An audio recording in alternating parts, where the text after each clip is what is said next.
Hey everyone, I'm Rye Myers, your Broadway and Entertainment BFF, and you're watching this special encore presentation of Live with Rye, my live digital talk show series. Thanks so much for tuning in live. I really appreciate it. Hey, before we begin and before I get to my big announcement, I have two things to ask of you. First, if you're watching live, please do me a big favor and subscribe to my YouTube channel below so you never miss an episode of Live with Rye. You get notified anytime I go live and anytime I post something new. And as a creator, little things like that, like subscribing to my YouTube channel, help me more than you know. So hit that red subscribe button. It takes less than a minute, and that would make my day. And if you're joining on Facebook, give a thumbs up and let me know that you're watching. For those of you watching, you know that I love being able to bring you this live digital talk show series, as well as my live in-person show, but I can't do it without your help. So I would love if you are able to, if you would generously consider helping to support me and the platform. You can go to rythenewsguy.com/donate, or scrolling across the bottom of your screen, you'll see my Venmo handle. You can also scan this great Venmo QR code as well and leave a donation of any amount. Help me to continue to make my platform of Rye Entertainment, which has rythenewsguy.com and Live with Rye, the best it can be, give you some of the best talent out there, like the two people that I have today on the show. So again, that's rythenewsguy.com/donate, or you can go to the Venmo handle below. Now, my big announcement that before I bring on my guests is I know you're probably wondering, why are you doing a Live with Rye? You haven't done one in a bit. Well, yes, I started to do Live with Rye in the fall, and then I got busy with my live in-person show, as those of you know, Live with Ryan Friends on Broadway at Bar 9, my live in-person Broadway talk show series, and got busy with that. But I'm proud to announce that starting in January, I will be back with Live with Rye every Tuesday at 6 p.m. with a new guest, live or pre-recorded. So I know a lot of you have asked, but I am still here, and I'll be back with my live show starting Tuesdays in January.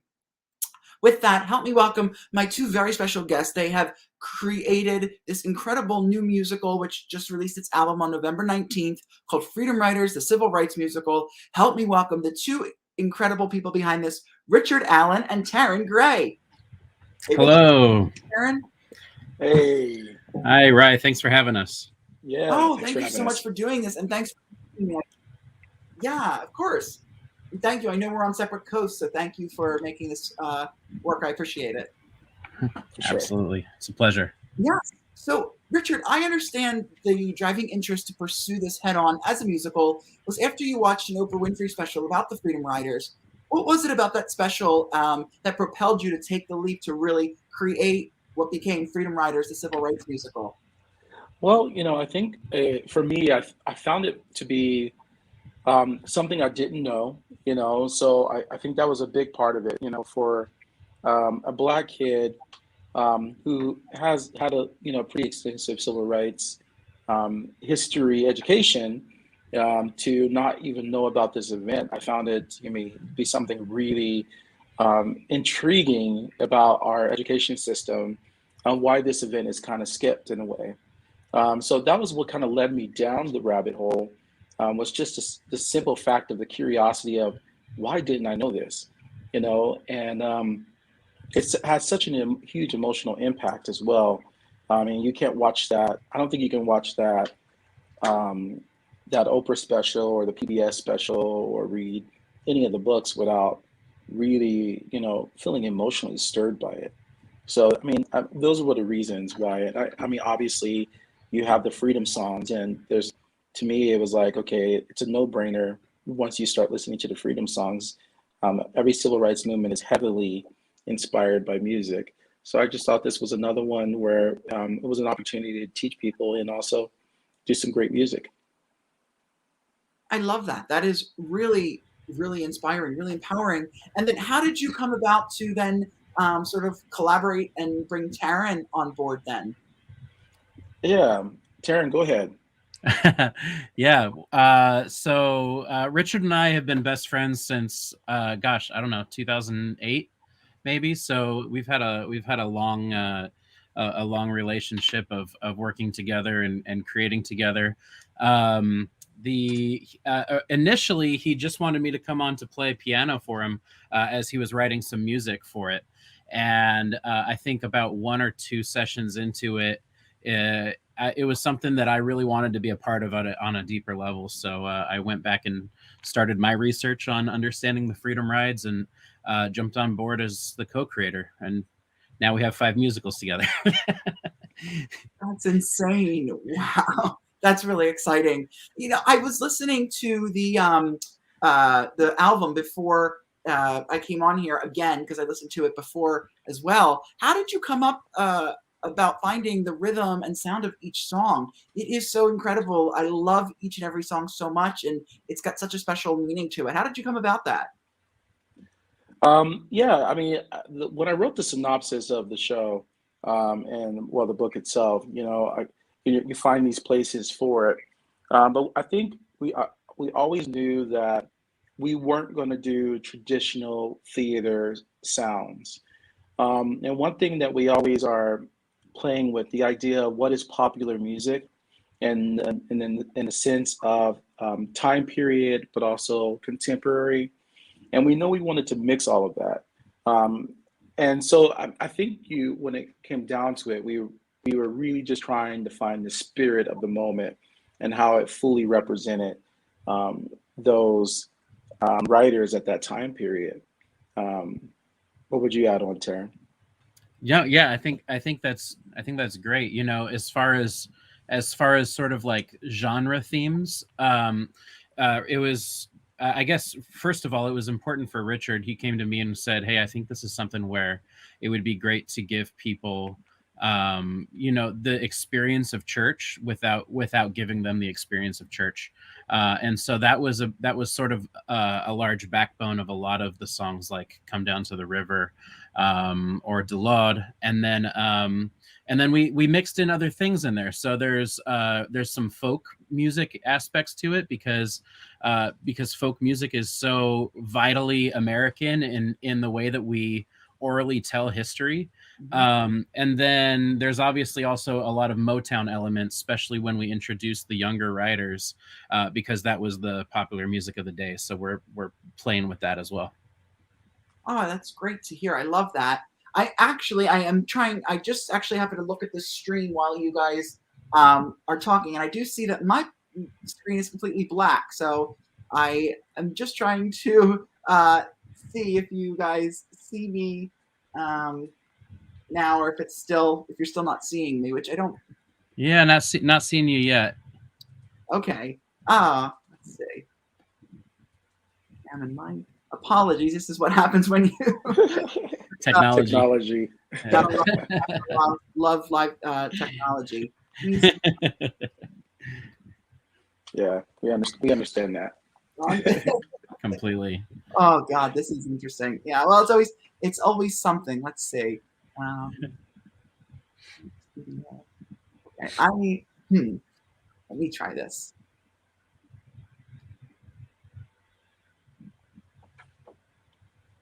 You know what I did? So funny. Yeah, I think I know what I did. Let's see. Let's go back down.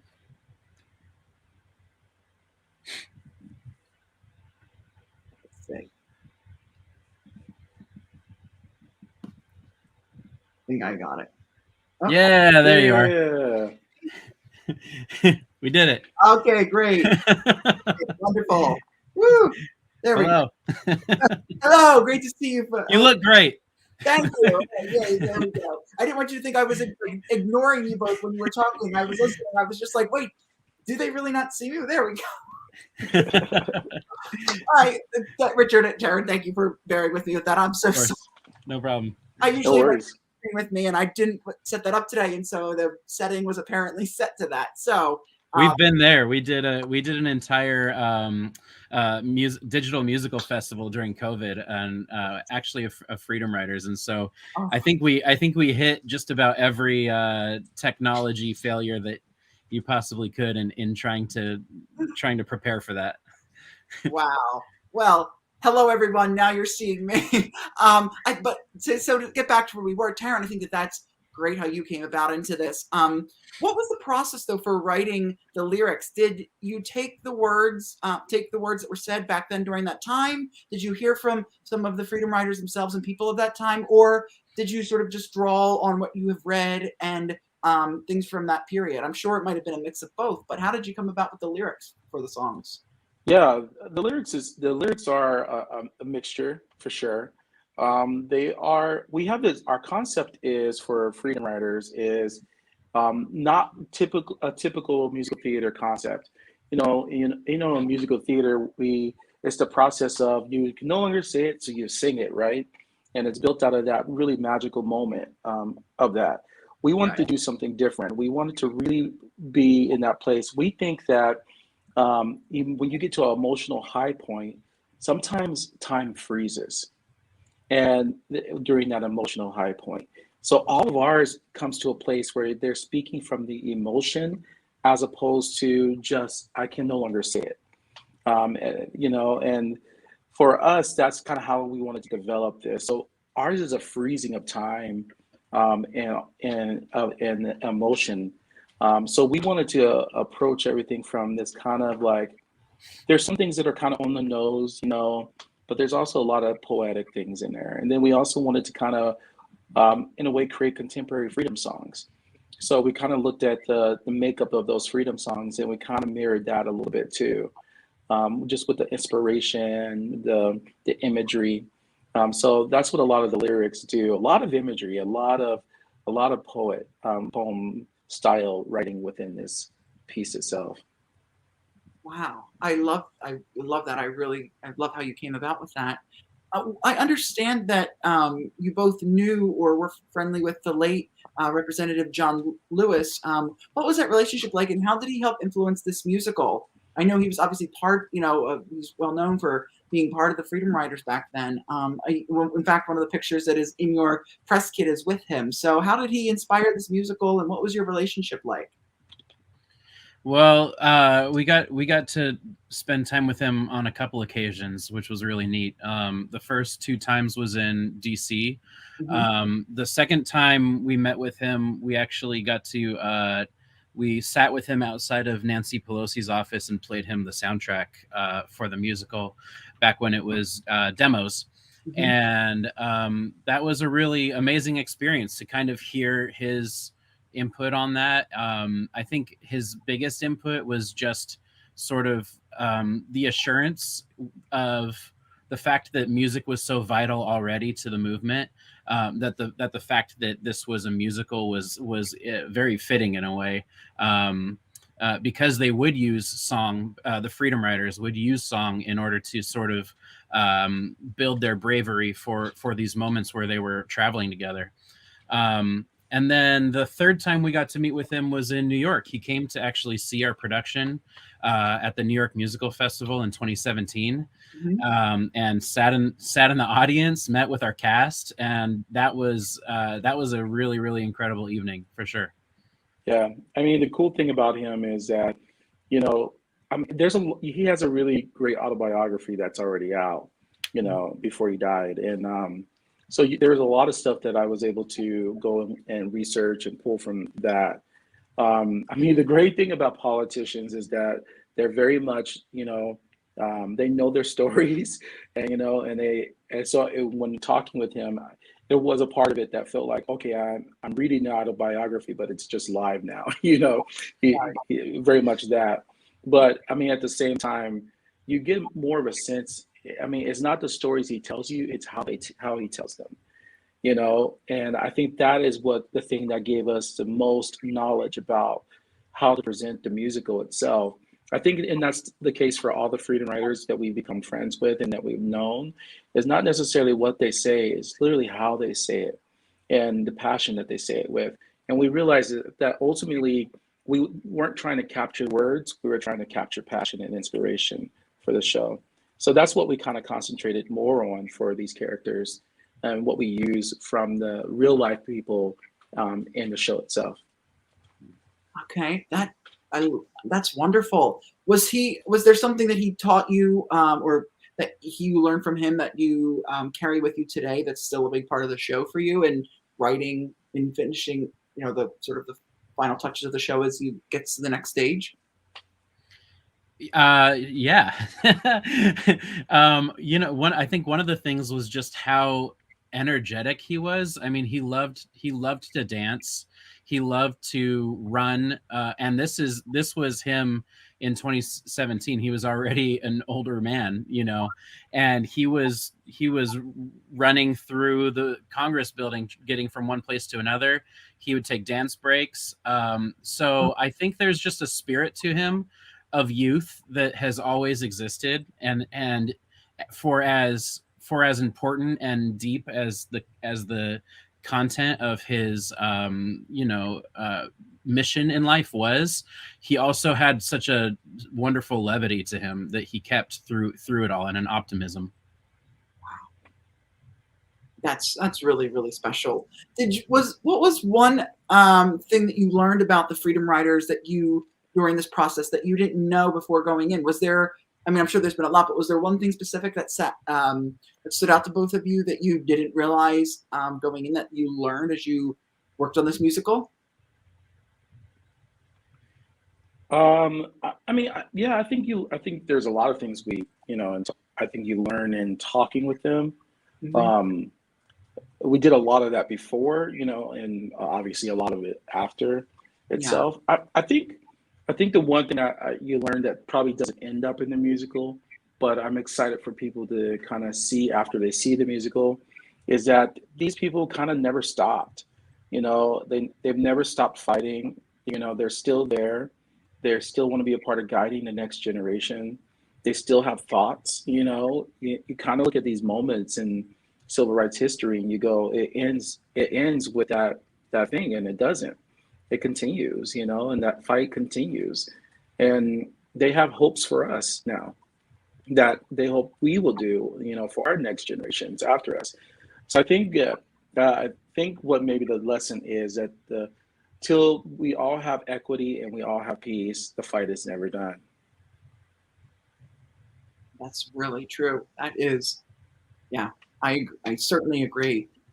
We mentioned earlier about the cast album, and it's one of the reasons why I'm talking with you is the cast album, the cast recording was released with such a great cast on November 19th. What was the recording process like? And were these the performers or in the show Off-Broadway in 2017? You want to take that, Taryn, or you got it? Sure. A lot of them were the cast from 2017. We've kept in the majority of our cast members we've had since 2017 are still with us. And there is an intention behind that. It's, we're protecting legacies of freedom riders who are either living or their family still is living.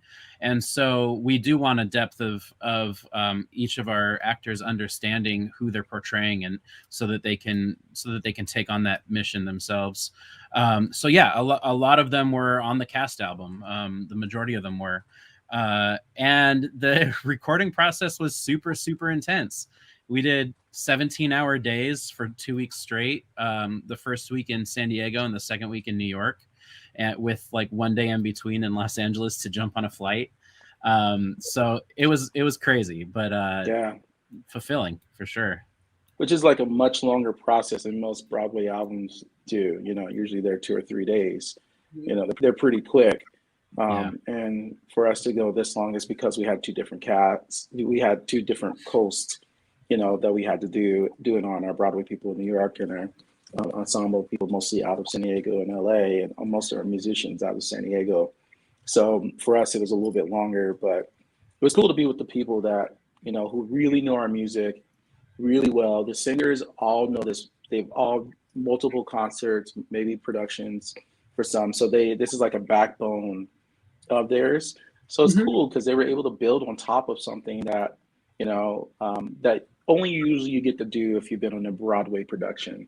Right. I don't know if many, non-Broadway productions can have the depth or a talent that has been with them so long, without the usual agreements. And that's the, I think, unique thing. We don't have the typical equity agreement where they are, they're signed and have first right of refusal right now. That's all done. They just, we have such a good relationship with them, now that they are just willing to stay on board, in gentleman agreement kind of way. And we love that. We really nurtured that. So very proud of it. Proud of those relationships. one of the things that sort of took us a little longer, but was important to us was that, I guess, and unique for musical theater is that we recorded each vocalist separately. So there was no moment where all the ensemble was together in the same room singing these songs. We really wanted to make sure that we got the highest quality per singer. And so we treated it very, very much like a pop record in that way, where we had control over every single vocalist. And I think that really adds to maybe the fullness of our soundtrack in the end, to get that blend of that very large blend. Did you was this filmed in was it recorded in person, or was this during the pandemic? Was it virtual, or were you all together and recording it? Yeah, we recorded in live studios. So this happened. Our recording period was September, and was it August or was it just September, Taryn? Yeah, I think September. Mm-hmm. So we turned around the album a month. So we recorded everybody in September, and then we mixed and mastered in October to get it ready for the 19th. That's incredible. Wow. And for those of you who might be wondering, here's what the album looks like, the awesome, great album art. And this is what it looks like. Very exciting.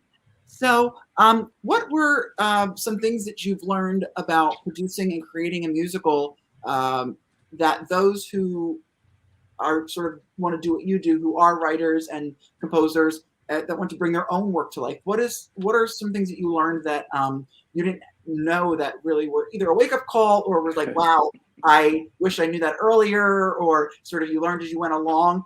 Richard, I'll start with you. Sure. I mean, there was obviously, I think there was a lot that we didn't know. When we first got started, everyone would tell us, the thing we got used to hearing was, we don't do it that way in theater. And our thing back was, why not? And I think people got tired of hearing that, and no one says that anymore, which is great. I think for me, as a producer and also as a writer, it is very important for, I think, writers to be at the forefront of producing their work. And that used to be a very big deal in the 80s, 70s. You don't have an Andrew Lloyd Webber at the height that he is without him being a part of the production team of his own work. And that's the same thing for Schwartz and Sondheim. But now it has become a thing where we're basically work for hires now, and that seems to be the thing. Even though we retain a lot of rights as writers, we're rarely ever now lead producers on our work. And I think for Taran and I, we just wanted to kind of return to that time period. We feel like we have a lot of output that we can do as musical theater writers. And we realize that no one's going to really champion our work like we do. And I think I think that's what it comes down to. You must be your own biggest fan first. And then others will come on board. So I think any advice I would give to anyone is, believe in your work, because that's the most important aspect of it. And ultimately, if people don't think that's the right way to do it, but you feel deep down inside it is, you just keep moving forward. Because what you find out is that things change very fast. And I remember when we did this in 2016, there was a bunch of people telling us that freedom writers couldn't do this and we couldn't do that and we wouldn't be able to do this. And we've done all of those things now. Time changes, things change. There are people that say you would never be able to be lead producers. Where are the lead producers? And so, I know everybody means well too, because they're only giving you advice based upon their experience or what they've seen. But you can't go by other people's experience and only what they've seen. You've got to also be ready to blaze your own trail. Yeah. Wow, that is perfectly said. Taryn, and what, anything to add? Barely. I think that was really well done. To his point about people saying that this is the way that things are done, I think one of the big wake-up calls early on was that theater culture isn't a monolith. Like there's definitely different versions of theater culture, and we grew up we both grew up in San Diego, so San Diego theater culture was our DNA. And San Diego theater culture is very different than New York theater culture, is very different than Chicago theater culture. So I think that was maybe one of the learning experiences, is that there is a little bit of a, you do have to be flexible in some of those areas, in understanding how people feel appreciated, or how you're supposed to navigate within different versions of that culture. And then I guess the only other thing would be that I think the secret weapon for writers, if they're looking to create a work, is to schedule a reading. Like schedule a reading 2 months out, invite people right away, because then it kind of lights a fire under your butt a little bit, where it's like you have to finish it or you're going to disappoint people. So I think on top of that is the thing is that one thing that we're really good about, or I always push for us, is that you got to be fast. There's no reason to, overdo a first draft. Just get it out, just get it done, because you can always rewrite. You can always do a new draft. But what you can't do, if you sit there for 3 years to do a musical and tell everybody you're writing a musical, you've got to be able to be prolific. And so, I mean, our last musical we wrote within 3 weeks. Our musical before that we wrote within a month. And for us, our goal is to get the musical out, and then we will fix and fix and fix, until we can. And lucky we don't have to fix as much, but I think that's the thing. Get it done, and then start working on the draft. And you can work on the draft as you're getting it up. That's even the best part, because now you have collaborators. You're bringing in a director, you're bringing in other producers, and they have opinions and they have thoughts, and it's only going to make your work better, because now you're at a place where you can collaborate, but you can't do that while you're writing. Both perfectly said, and I really hope writers take that, because that is really good. As somebody who's on the producing side, I think that is just, I just think that is brilliant. Wow, I've got goosebumps. Very, very good. What are the next steps for this show? What is planned as we now sort of reemerge with live performance happening again? What do you have planned that you can tell us? Yeah, right now we are looking at doing, even though the show's been off Broadway with New York Nymph twice, we have never had a chance to do a reading of the show. So we're going to finally do our New York reading in the spring. There's so many things going on with the show. Hopefully we haven't talked to regional theaters, and we'll do a regional before we do a New York thing. And then we have a big thing in San Diego, where the San Diego African American Museum is doing a big event, and our show is the piece that they're using. They're doing a big exhibit on the Freedom Writers, and our show will be a part of that exhibit for that. And then we'll be at Broadway Con talking about progressive theater and all of that as well. So this show is continually has a life, and it just gets bigger and bigger. But we're pretty sure that we'll be able to announce probably within a few months a regional version of the show, production of the show. Yeah. And the most immediate thing is that this Friday, a concert version of the show is going to be coming out on YouTube. Back in May, we partnered with the Freedom Writers National Monument in Anniston, Alabama, and we took our cast down there. Yeah, in celebration of the 60th anniversary. Yeah, and so literally to the day, 60 years prior, we performed a concert inside of the monument, which used to be the Greyhound station where the writers were attacked in Anniston. So it was a really powerful moment, and took a film crew down and got everything on camera. So it's going to be a really neat experience. And the National Monument is presenting that for free on their YouTube for everyone. It's their way to kind of tell more people about the Freedom Rides and use it as an educational resource. And we're happy to be partnered with them and present our music for it. What a special honor. That is really exciting. And I hope everyone gets a chance to watch that. What a great opportunity that was, and so special to be able to be a part of that, for sure. Absolutely. And then we have in February, Freedom Songs comes out, an album that goes along with our Freedom Writers. album. So that'll come out in February, and the physical album of Freedom Writers will be coming out at the end of January. Amazing. Wow. You certainly have a lot in store for this show. I'm very excited to see what continues to come. That is really exciting. So as we get ready to wrap up here, where can we keep up with both of you? Your songwriting channels, your websites, everything that both of you are up to. Give them to us. Yeah, I mean, we're on Facebook, YouTube, all that stuff, but we primarily focus on our Instagram account and our TikTok. On Instagram, we are Alan Gray Musicals, and then on TikTok, we're AG Musicals. Alan Gray Musicals. That's right. Yeah. Yes. Twitter's AG Musicals. AG I try to Musicals keep on up. You know better than I do. You had it right. You gotta go. I took it for the press release. So, yeah, and we both manage those ourselves. So if you were to DM us on any of those, it's going to be us responding to you. We love hearing from people. So please, reach out and say you guys were listening to Rye and drop a little comment. We would love to talk to you. Yeah, drop a comment. They definitely would love to hear from you. Indeed, their Twitter, Instagram, and TikTok.